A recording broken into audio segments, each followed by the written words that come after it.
Hello everyone, ये जो question है वो क्लास 12 के इंटीग्रेशन से कहे या एंटी डेरिवेटिव से होने वाला है। आप देख पा रहे हैं कि यहाँ से जो एफ एक्स मुझे निकालना है, मुझे D by D X of F X दे रखा है इस फॉर्म में।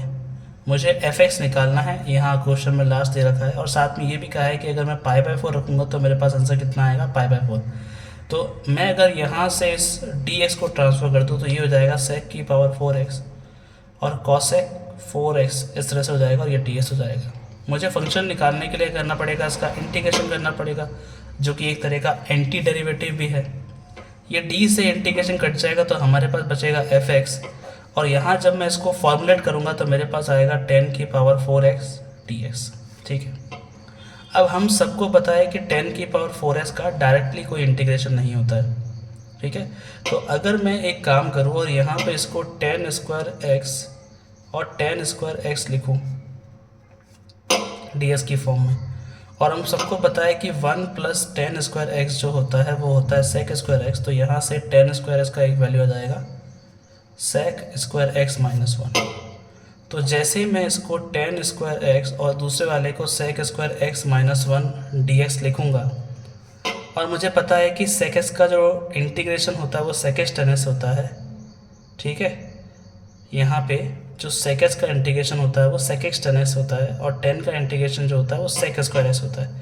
तो अगर मैं यहाँ इसको अंदर मल्टीप्लाई कर दूँ इस तरह से 10 square X sec square X D X, और इसको लिख दूँ 10 स्क्वायर एक्स डी एक्स, तो अब मैं क्या कर सकता हूँ कि इस वाले स्टेप में मैं 10x को t सपोज कर सकता हूँ।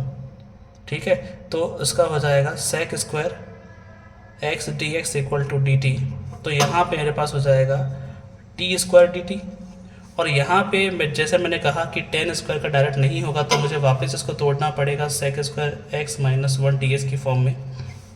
अब मुझे पता है कि t की पावर 2, अब ये x की पावर n का इंटीग्रेशन हमें करना है, जो कि होता है x की power n plus 1 upon n plus 1।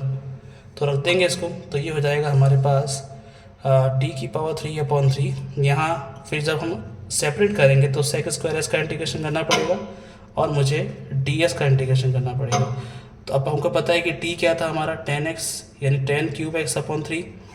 अब सेक स्क्वायर एस का क्या होता है 10x होता है, और इसका हो जाएगा हमारे पास x और प्लस करके c, ये हमारा फंक्शन आ गया। ठीक है, अब फंक्शन में हमें c का वैल्यू भी निकालना पड़ेगा। क्वेश्चन में ऑलरेडी मेंशन कर दिया कि अगर मैं पाई बाई 4 रखूँगा तो पाई बाई 4 आ जाएगा। जैसे इस वैल्यू का रखूँगा तो मेरे पास c का वैल्यू आएगा, इस c के वैल्यू को मैं रिप्लेस करूँगा तो मेरा फंक्शन का वैल्यू आ जाएगा। Thank you.